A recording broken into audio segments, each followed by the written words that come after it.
Now, it's quite timely that we're going to talk to Neil Oliver now, as we do every Wednesday at this particular time, because patriotism is in the news. Patriotism, apparently, according to some in the media, is a terrible, terrible, awful thing. The usual suspects on the social media, of course, are having a go, accusing anyone and everyone who sings Rule Britannia or who enjoys Land of Hope and Glory as some kind of jingoistic nutcase, right-wing demi-fascist. And it's quite ridiculous because, of course, if you were in Scotland, the complete reverse would be true. Neil, a very good morning to you. Good morning, Mike. Thank you very much indeed for joining us. Now, we'll get back to our conversation about the freedom of speech business, because I had a rather long and drawn-out argument with somebody on social media about it all on over the weekend. But isn't it weird that in Scotland, it's wrong for you not to be nationalistic, whereas in England, it seems to be wrong for you to be nationalistic? Yeah, I always seem to, you'd think I was bloody-mindedly trying to be in a cleft stick, but nonetheless, just by following my own instincts, that doesn't be what happens to me. I am instinctively opposed to nationalism.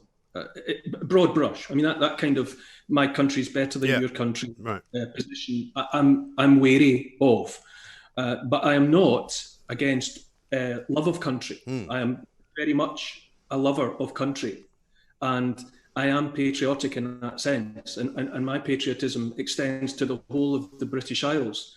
I consider myself British, and I love the whole place. I say this over and over again, and I won't back down from it. That the welcome that I've had in England, Ireland, Scotland, and Wales has always been, in to me, and I love the place, and the work that I've done, the books I've written, television programs I've taken part in, I think have been celebratory where possible, and always alive, awake to the idea that history is a story, a long story of light and shade, and you discuss the good and the bad, and you move forward constantly. But underlying it all for me is love of country, and this thing about Rule Britannia and Land of Hope and Glory.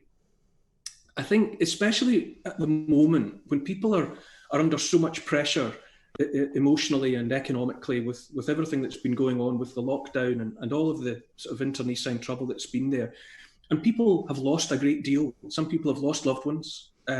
Certainly lots of people have lost liberties, and they're looking at an uncertain future and losing jobs and all the rest of it. And to take away more from people and to contemplate taking away singing, in my heart, I don't believe many people, if any people, join in with Land of Hope and Glory because they're wanting to celebrate slavery or that kind of angry triumphalism. It's a rattling good tune, and it's great choruses for both songs. And when I used to watch it. I've never been in the Royal Albert Hall, but I've watched the last night of the proms often, and just smiled. I don't think you can. If you're open-hearted, I don't think you can do but smile when you see people of all ages and from all backgrounds just singing their lungs out. Yeah. And it's, singing is an expression of joy. And if there's one thing that we need as much as possible at the moment, it's for opportunities for people to come together joyously. And for the vast majority of people who would sing that song in that place and time, they're just wanting to express joy. And to contemplate taking that away. And I think if as a person, when you look on at the world, and if you look on at individuals, and all you see is ugliness and evil and darkness, then you have to remember that that's you. You are projecting onto the world around you the darkness in your own heart.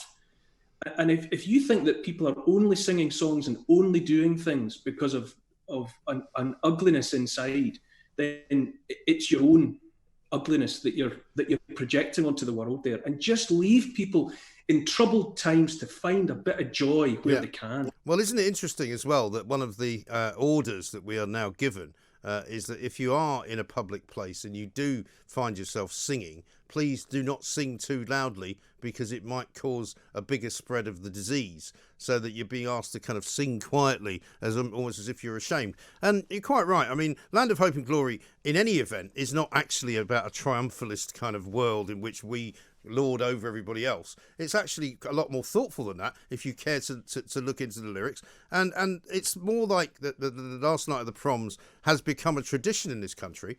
And it's rather, I find ironic that somebody should start this idea of deconstructing it who's from somewhere else. I think we may have. It's just depressing. I think that there's this determination, I think, to make people ashamed of who they are. Yeah. And it's only, or it's increasingly being about, a specific group of people who are just to be demonized for everything, for everything that they care about, from really important things down to minutiae like songs they want to sing. There is just a wave out there, or a seeming intention to make people feel ashamed of who they are. And heavens above, we were supposed to be moving as best we could away from demonizing people on account of their background or the color of their skin or for any other, or for religion. We were supposed to be trying to get away from that, and that there is now a group that are increasingly just an open target for anything that they think, say, speak, or sing is a depressing turn of events. And I feel very strongly that at this time, when people have lost so much, or have given up so much, and are waiting with their breaths held for better days, that to choose this time of all times to target a song or a couple of songs that, when it comes right down to it, they just bring people joy. Yeah.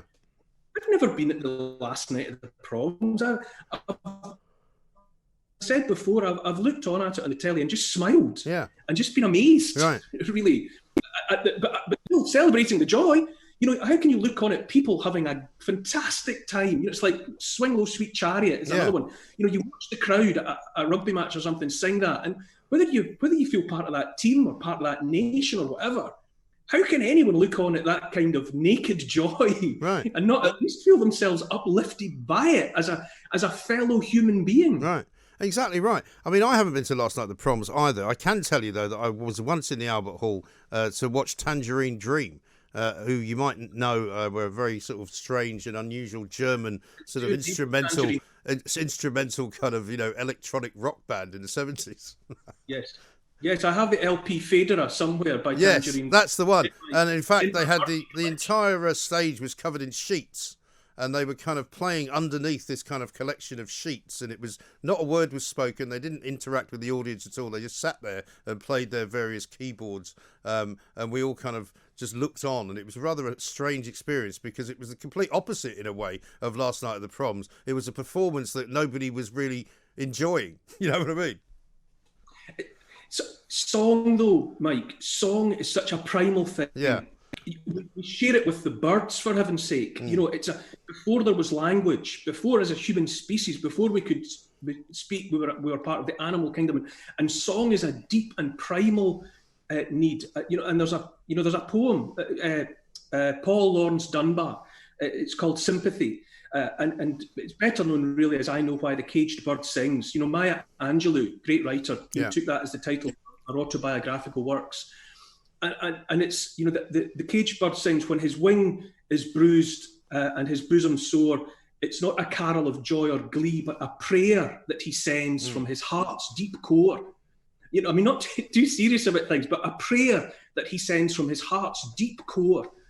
We feel the need. The caged bird, so many people emotionally or economically are feeling trapped at the moment. Yeah. Metaphorically speaking, you might say that many people feel caged by circumstances. And at this time, above all others, let's exhort people to sing and to send out a prayer from the heart's deep core, and to find, to seek to pick fault with lyrics that were written in a bygone age, when really all you're dealing with in the case of these songs is a cracking good tune and a chorus that everybody knows the words of, whether they meant it or not, is just a celebration of the human spirit. Yes. And Well, for I know. I mean, people, I know. For example, if there's two are groups of singing people, if there's two groups of people, one group singing and the other group shouting at them for singing, I know which group I want to be in.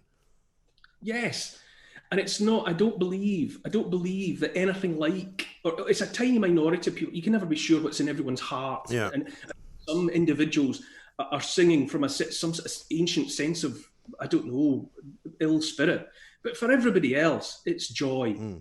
And who wants to compromise the joy of another in something as wholehearted and honest as belting out a tune? Yeah. Well, interestingly enough, you were involved in something earlier on this week in terms of hindering the enjoyment of somebody, where you were involved in a bit of a Twitter spat with Ian Blackford about Boris Johnson. Boris Johnson, of course, and I mean, I've put the Daily Mail on the plank of the week list this week for outing his location when he was on holiday up in Wester Ross. Because despite the fact that they said we're not revealing where he is, they published a photograph of where he was, which ended up leading to the fact that he had to leave. And you were basically saying that you were quite embarrassed at the fact that Scotland doesn't now appear to be as welcoming a country as it used to be. I'm always in trouble, Mike. I'm constantly. If you look at the That's what I like about you. If you look at the sort of stuff that's surrounding about me on Twitter and the rest, I'm swimming against an endless torrent Yeah. of untreated sewage. But in this instance, what I put out there was, it was carefully thought. Yeah. And as much as I was saying, there's an impression to be gained from this story, whatever the detail of it, that someone somewhere was feeling that their best move was to not be in Scotland. Yeah. For want of, consequences real or imagined. And I bring down the usual torrent upon my head for that. But there's no denying that the newspapers and media are full of coverage of groups standing at the border, overhanging bridges on motorways, holding up banners in Scotland, saying things like England out of Scotland, and using much stronger language and being of the opinion that people from England should be deterred from coming to Scotland and all the rest of it. And it's all based around the COVID pandemic. Of course it is, but nonetheless, there is an atmosphere out there in which of people being unwelcome, which I just feel the obligation to stand up and say that that makes me sad. Yeah. I've used sadness again and again in what I've been writing and saying recently. I just feel deeply, deeply sad because when I was growing up, we celebrated the fact that that we told ourselves that we were the most welcoming country, and in many ways we still are. And let me assure you that Scotland is still full up to the brim with welcoming, open-hearted people. Yeah, but there's an undercurrent that is undeniable. And I used to love, and I still do. I'd go abroad, I'd go anywhere in the UK, in the certain knowledge that my accent would draw comment, and sometimes it would open doors. Yeah. And people were responsive to it in North America and all over Europe and whatever. And I just celebrated all of that, and I continue to do so. But at the moment, there's no denying that there's an element within the country that is seeking to not welcome people from England. Yeah. That makes me deeply sad because I love England, and in the same way that I love Scotland and Wales and Ireland, I care about these places, and I've been made welcome in all, and I continue to extend a welcome to everybody else. Yeah. But it's about being basically sort of human, isn't it? I mean, I was watching one of the speeches being made in the United States in Wisconsin yesterday by the sister of the guy who was shot by the cops, who said, we're all human. And it was a very powerful and strong speech that she made, but it's very simple. She just said, don't think of people as anything other than human. That's what we all are. We're all the same, and if people in Scotland who have that kind of mindset would just think about that, it makes them actually look ridiculous. What do you mean you're different from me? You're Scottish, you're British, you may not wish to be British, but you are the same. You're a human being. Look at me. I have the same DNA as you have. We all have the same, if you cut me, I bleed. If I cut you, you bleed. What's the problem? Well, yes. I don't see any way in which a reasoned human being could argue with that. We are united by common humanity. And some of what's being said out there, some groups out there are even seeking to compromise the integrity of the nuclear family. Right. and to say that that even the traditional family should be taken apart because it's a foundational building block of the patriarchy or whatever else is supposedly wrong. And yet we know for a fact that across the world, human beings are united by love of family, and then from family that extends out into your immediate community, your neighbours, hopefully, if you're lucky. Yeah. If you find yourself within a community, whose company you enjoy, and then it goes out from there, and it extends out. Now, at which point are you supposed, as a human being, to draw the line and say, beyond here there be dragons? Beyond here is the enemy. You want ideally for to be extending that until you see evidence and reason to the contrary. You want to be extending a welcome, and to look for those things about us that by which we are united. And there's simply no denying that in these British islands we have this shared history, and it's been. And within it, every individual has a different take on it and has a different family story reflecting whether or not they've done well or not, or been or suffered in the past, and triumphed and come through and persevered and all the rest of it. But we share the whole story, and we share this common humanity.